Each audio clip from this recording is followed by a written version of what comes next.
Right, let's jump straight into this explainer. Today, we're basically going to perform a clinical psychological autopsy on a case that ended with a completely unprecedented historic sentence. As we walk through this case file together, I want you to look at the facts. Not just as your standard true crime story, but really through the lens of a forensic psychologist. We're going to analyze the exact behavioral patterns that take everyday domestic instability and twist it into pure, fatal fixation. Think about this quote from the sentencing judge for a second. Her file needs to be stamped, never to be released. To really understand why a judge mandated that this perpetrator become the literal first woman in Australian history to receive life without parole, we have to trace the behavioral escalation right back to the very beginning. A sentence of this magnitude with a literal stamp declaring she is never ever to be released, that isn't just handed down for a standard crime. It's the result of an extreme violation of safety and a truly terrifying display of criminal pathology. So, how did she actually get there? Well, we'll structure our case study today by moving through 6 distinct phases: the psychological baseline, the illusion of stability, the behavioral fracture, fixation and execution, pathology and professional methodology, and finally, that historic legal precedent. We're going to see exactly how domestic instability officially crossed the line into criminal pathology. Starting with Phase 1, the psychological baseline, and understanding the roots of dysfunction. You see, in forensic psychology, we absolutely always look for the baseline first, that foundational environment that shapes a person's cognitive framework and their emotional responses. Looking closely at her early years, Catherine Knight's baseline becomes incredibly clear. She was born in 1955 and raised in a small town in New South Wales, completely surrounded by alcoholic parents, cruelty, and an abusive household.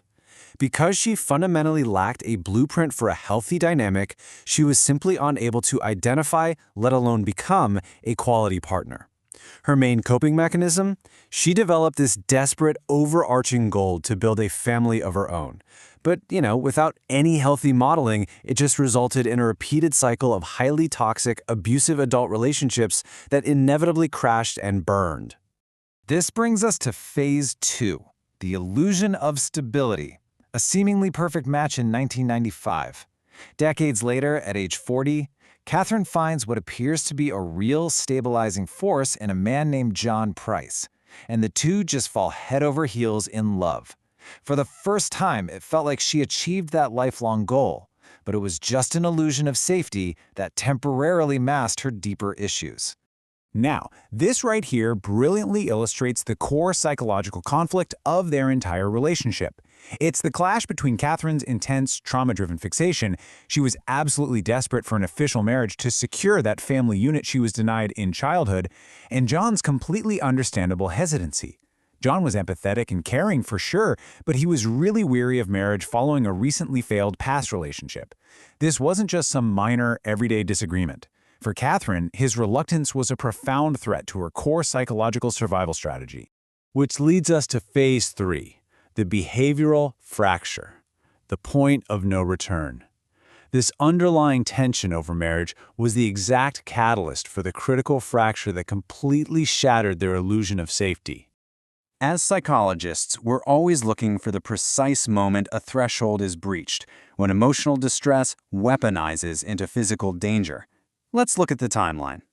The domestic stability began in 1995, but jumped to early February 2000, and a heated physical altercation over marriage erupts in the kitchen. Minutes later, Catherine literally grabs a knife from the counter and slashes John across the chest. Notice the behavioral shift here. The absolute second she introduced a lethal weapon into a domestic dispute, the relationship officially crossed the line from just toxic to physically dangerous. Days later, John kicks her out, officially ending the relationship and crossing a massive psychological line. Both of them knew a definitive boundary had been crossed. Now we enter Phase 4, fixation and execution. This is when intimacy turns to criminal disgust. Even though she moved out, Catherine's intense fear of being alone triggered a highly calculated but ultimately fatal attempt at reconciliation. So we have to ask ourselves, what happens when an attempt at intimacy completely turns into criminal disgust?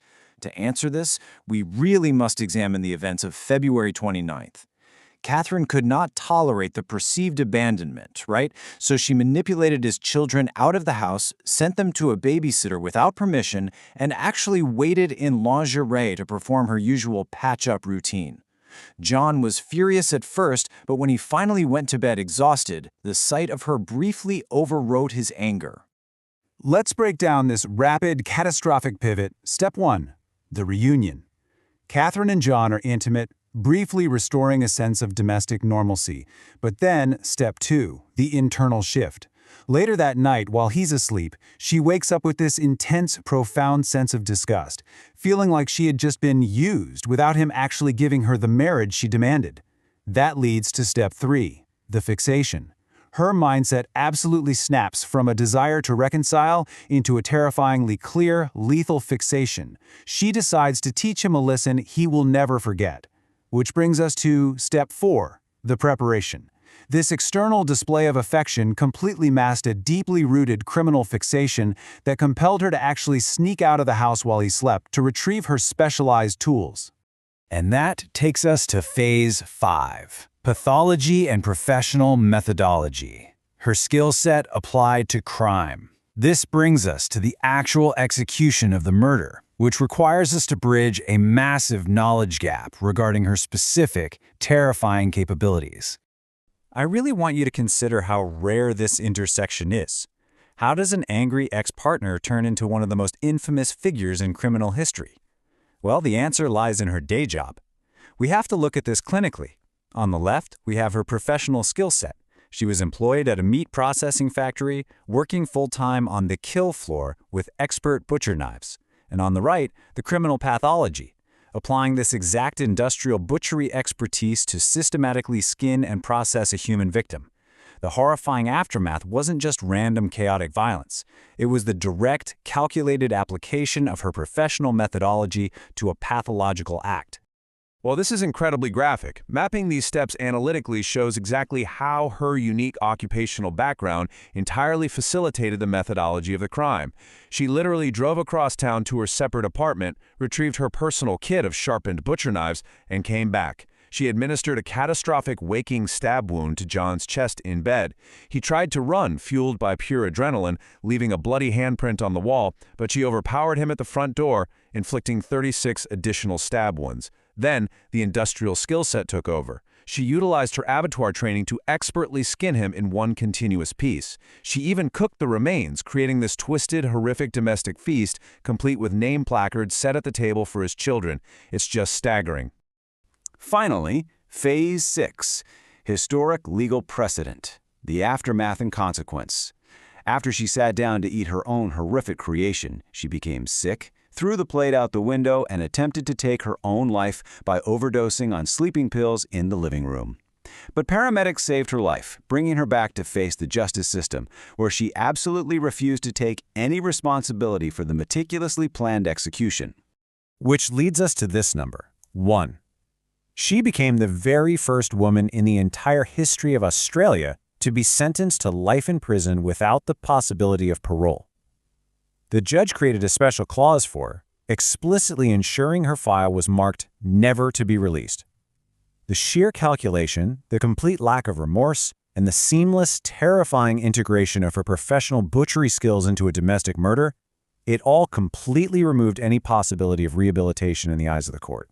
So this case file leaves us with a chilling but absolutely vital question about human behavior.